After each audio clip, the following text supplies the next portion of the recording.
Al Hicks with Easy Fit Saddles. We're going to use our equine back profiling system to measure Homer here for a perfect fitting saddle. Start off by inquiring as to whether he has any injuries that might pertain to his movement or his saddle fit.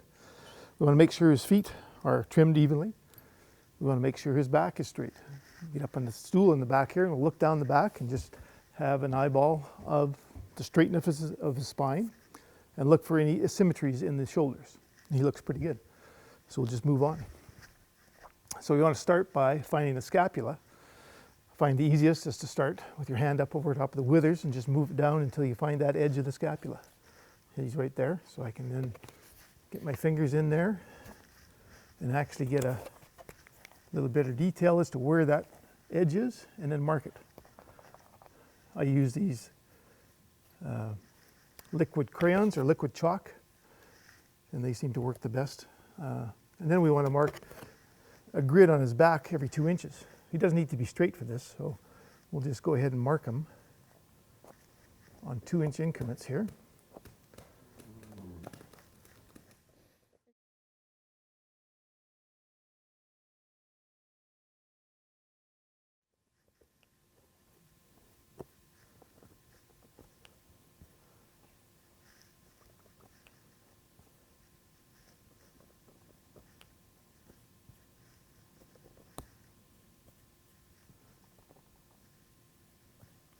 So there we got his back marked off in 2-inch increments, 10 spots altogether. Now we want to get him squared up in the front, make sure his feet are square. Hold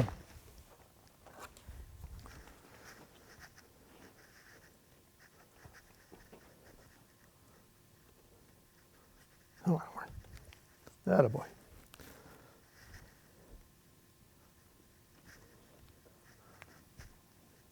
Oh. There, that's pretty good. So we'll start with our A. Our A cards work in the front of the back. We have B cards that work better in the middle, and finally in the back of the cards, or the back of the horse, we have the C cards. So we'll start with our A card, and the smallest one is a D4. Put that on the wither, set it right down so it's tight on top, and the center mark is over the spine. We can see that's a pretty good fit. If we go one bigger,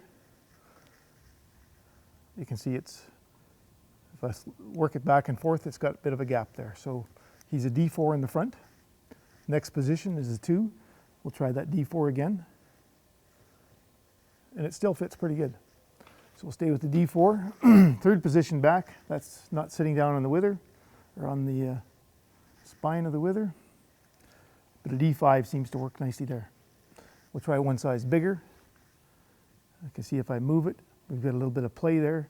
So that D5 is the best. The D4, try that in that position.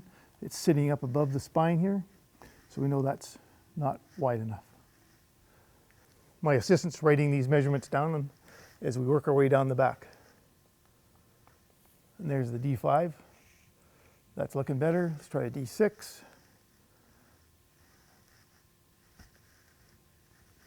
Now we'll get our B cards. We'll start with our B card down here. I'll skip a few. You get the idea that we try one size bigger, one size smaller than what the actual fit should be, just to make sure we've got it as close as we can. There's not much difference between these things, these measurements, so as accurate as you can will help us get a more accurate tree. So there in the 1, 2, 3, 4, 5, 6 position is the D5, and that fits nicely. If we go up to the D6, that's not bad either. D7. Let's get a D8 and just see what that looks like.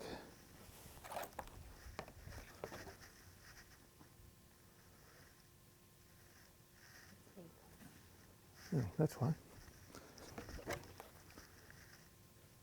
There's our D8. And if we wiggle it like this, it's got quite a bit of movement.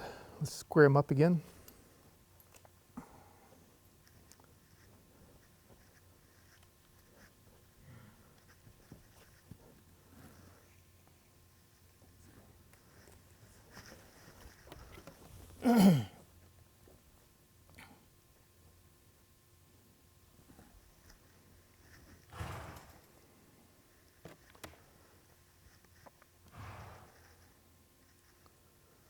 So the D8's a little bit sloppy. Go back to the D7. And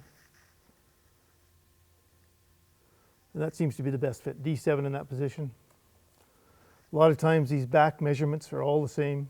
They don't change a lot over that part of the back, but we want them anyway, so that we make sure we get the whole tree fitting as best we can. So there we'll leave the last two positions and we'll go get a C card.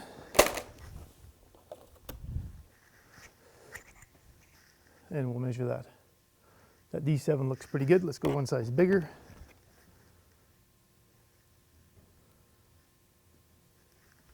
D9. D9, we're starting to get a little sloppy. D8 looks good. So let's just move it back to that 10th position. Make sure we've got this. He's not standing square in his back end, so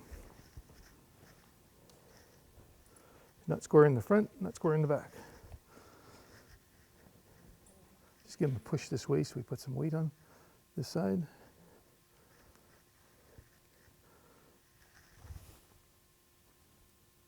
Just give him a push again in the back.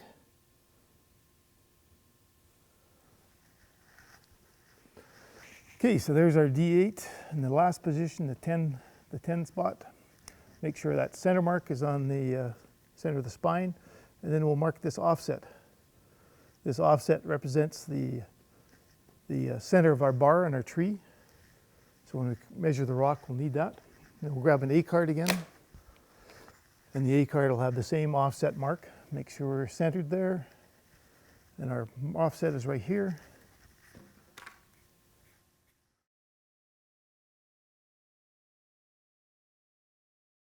Okay, so now we've got the horse's back measured in all 10 locations, recorded on our sheet.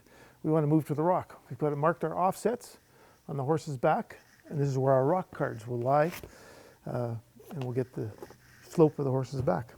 They come in 5 different sizes, R12 through 0. Card is placed on the horse's back. We find the lowest point of the back here, and that'll be about right here. And we want to place the B mark on the card in that location. Make sure our ends run over the offset marks that we've placed.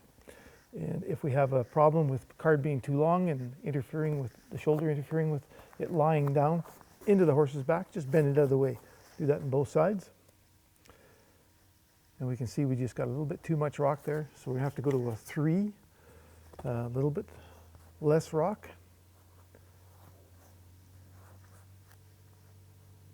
And get this card bent up, and he looks good. I run my finger down underneath there. You can see I got pretty even pressure all the way along his back, through the hair even. I can use my helper card here to keep that card at the proper angle on his back. That'll keep my hands free to manipulate the card. So he's an R3.